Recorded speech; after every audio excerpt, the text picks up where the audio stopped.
अस्सलाम वालेकुम जी। मेरा नाम मोहम्मद ताहिर अकबर है और आज की हमारी जो वीडियो है ना, वो हम स्पॉन्सरशिप जॉब्स या टियर 2 वीज़ा कैटेगरी जो है यूके के लिए, उसके हवाले से बात करेंगे। क्योंकि इसमें आजकल पाकिस्तान में ना बहुत ज़्यादा लोग इसके पीछे पड़े हुए हैं कि लोगों ने वर्क परमिट ले लिया और यूके चले गए हैं, पता नहीं क्या हो गया, क्या फ़ायदा हो गया या क्या किस तरह का कोई नुकसान हो गया है उनको, या यूके जाके पता नहीं क्या उन्होंने कर लिया है। इस तरह के सारे र्यूमर्स जो हैं ना, ये बहुत ज़्यादा आजकल गर्दिश में हैं और हमसे भी बहुत सारे लोग पूछते हैं कि जी आप स्टडी अब्रॉड का करते हैं और वैसे भी वर्क परमिट्स को भी डील करते हैं, तो आप हमें यूके का क्यों नहीं बताते कि यूके का वर्क परमिट जो है वो आसानी से और सस्ते में मिल जाता है। इस वीडियो में मैं आज आपको डिटेल्स बताऊँगा टियर 2 वीज़ा की, कि इसको हासिल कैसे किया जा सकता है, इसके ईज़ी वेज़ क्या हैं। और सबसे पहले मैं आपको इसमें ये बताना चाहूँगा कि ये मोस्ट क्विकेस्ट वे है यूके में एंटर होने के लिए। इसमें जैसा कि मैंने वर्ड यूज़ किया है कि एंटर होने के लिए, मार्च के बाद इन्होंने क्या किया है कि यूकेबीआई ने अपनी जो पॉलिसीज़ चेंज की हैं ना, तो इस कैटेगरी में जो हुआ है स्पॉन्सरशिप वीज़ा लग तो जाता है, नो डाउट, इसमें कोई इशू नहीं है। 25 से 28 दिन के अंदर ये आपका वीज़ा लग जाता है। लेकिन मसला बाद में ये आता है जब आप यूके पहुँचते हो ना, 2, 3 या 6 माह आप वो जॉब कंटिन्यू करते हो, क्योंकि वहाँ पे उन्होंने जो है ना सैलरी स्लैब जो है वो आप सबको पता है कि उन्होंने बढ़ा दिया है।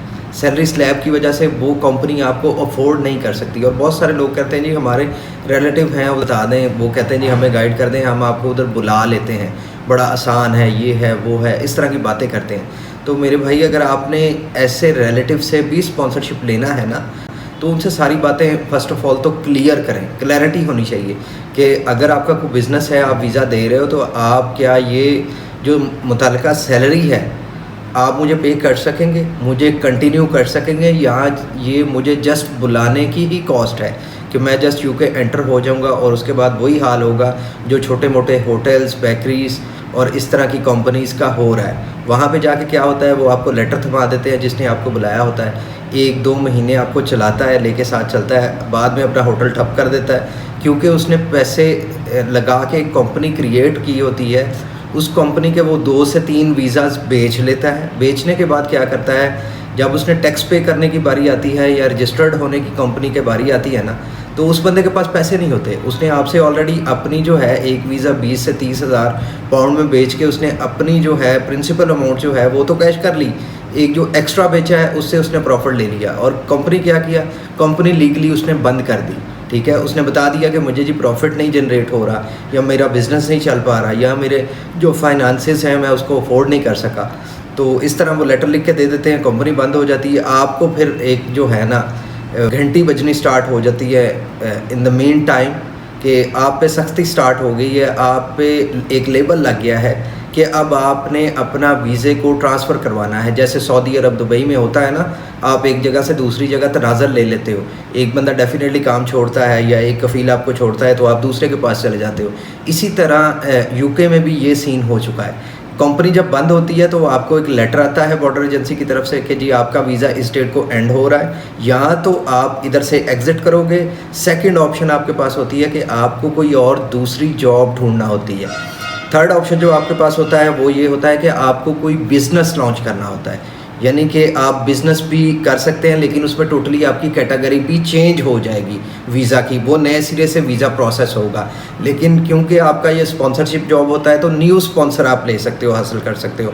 मार्केट में बहुत सारी जॉब्स लीगली अवेलेबल होती हैं। इशू ये है कि हम लोग जो है ना, हम सर्च नहीं करते, एक्सप्लोर नहीं करते मार्केट को। इस वीज़ा पे जाने का मकसद ये होता है कि आपको कल को उधर सेटल होना है। सेटल कैसे होना है, आप जाके अच्छी अपॉर्चुनिटीज़ को देखते रहो, उनके अगेंस्ट एप्लीकेशन फाइल करते रहो, इंटरव्यूज़ अपने देते रहो, हो सकता है आपको उससे भी बेहतर जो है जॉब ऑफ़र कोई मिल जाए।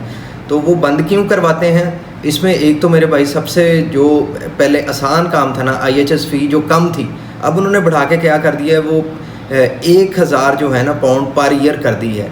यानी कि आपने पर ईयर 1000 पाउंड देना। 3 से 5 साल का ये वीज़ा होता था, आपने 5 साल में फ़र्ज़ करें 5000 पाउंड तो ये देना है, मंथ पे डिवाइड करें 12 पे इसको रख के, और देखिए मंथली क्या निकलता है। फिर आपने खुद भी पैसे कमाने हैं, उधर खाना पीना है, रहना है, जो कि बड़ा एक्सपेंसिव हो चुका है हमारे स्टूडेंट्स की वजह से। उधर आबादी बहुत ज़्यादा बढ़ गई है। उन्होंने कोई प्लानिंग इतनी अच्छी नहीं थी की हुई ऑलरेडी कि इतने इमिग्रेंट्स हमारे पास आ जाएंगे तो वो हमने रखने कहाँ पे हैं, उनके खाने पीने का बंदोबस्त। करंट गवर्नमेंट जो है इस पर वर्क कर रही है और इन चीज़ों को रिजॉल्व कर रही है, इसलिए वो पाबंदियाँ लगाती जा रही है कि अब जो जेन्युइन लोग हैं ना वही यूके में आए।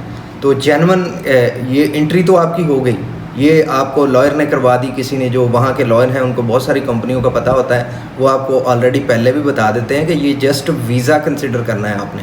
आपके पास 3 से 6 माह होते हैं कि आपने ट्रांसफ़र लेना होता है या स्पॉन्सरशिप वहाँ से कहीं से जाके लेना होता है, वरना आपने कहीं आगे मूव करना होता है। आगे का मतलब ये नहीं है कि आगे के यूके से वापस आ जाना है या कुछ और करना है। आप क्या कर सकते हैं, आप यूरोप में जा सकते हैं, आप अमेरिका जा सकते हो, कनाडा जा सकते हो, जिसका स्पॉन्सरशिप जॉब टियर 2 कैटेगरी का वीज़ा लगा होता है उसको कनाडा और अमेरिका का भी आसानी से विज़िट मिल सकता है। वन टाइम एंटर हो के उधर 2-3 माह में आप सेटल हो सकते हैं, क्योंकि उधर भी लेबर शॉर्टेज है। उधर इस तरह से स्टूडेंट्स नहीं जाते इतने ज़्यादा जितने यूके में जाते हैं, क्योंकि यूके सस्ता है। तो बाकी ममालिक एंटर हो के उधर 2-3 माह में आप सेटल हो सकते हैं, क्योंकि उधर भी लेबर शॉर्टेज है। उधर इस तरह से स्टूडेंट्स नहीं जाते इतने ज़्यादा जितने यूके में जाते हैं, क्योंकि यूके सस्ता है। तो बाकी ममालिक में निकल के भी आप सेटल हो सकते हैं। दूसरा काम आपने ये करना है, उधर जाते ही आपने लिंक्डइन और इंडीड पे एक नई प्रोफाइल और प्रोफेशनल प्रोफाइल बनानी है। उसमें क्या होगा कि वहाँ जो जॉब्स आती हैं ना मोस्टली इधर से ही इन 2 नेटवर्क्स पे पब्लिश होती हैं और इनके थ्रू वो बंदा रखते हैं। बहुत सारी लेबर स्टिल शॉर्टेज है, अगर आप में स्किल सेट है, आप प्रूव कर सकते हो, कोई अच्छा काम कर सकते हो, तो डेफिनेटली आपको इंटरव्यू कॉल्स आएंगी, इंटरव्यू दोगे, आप सेटल हो जाओगे।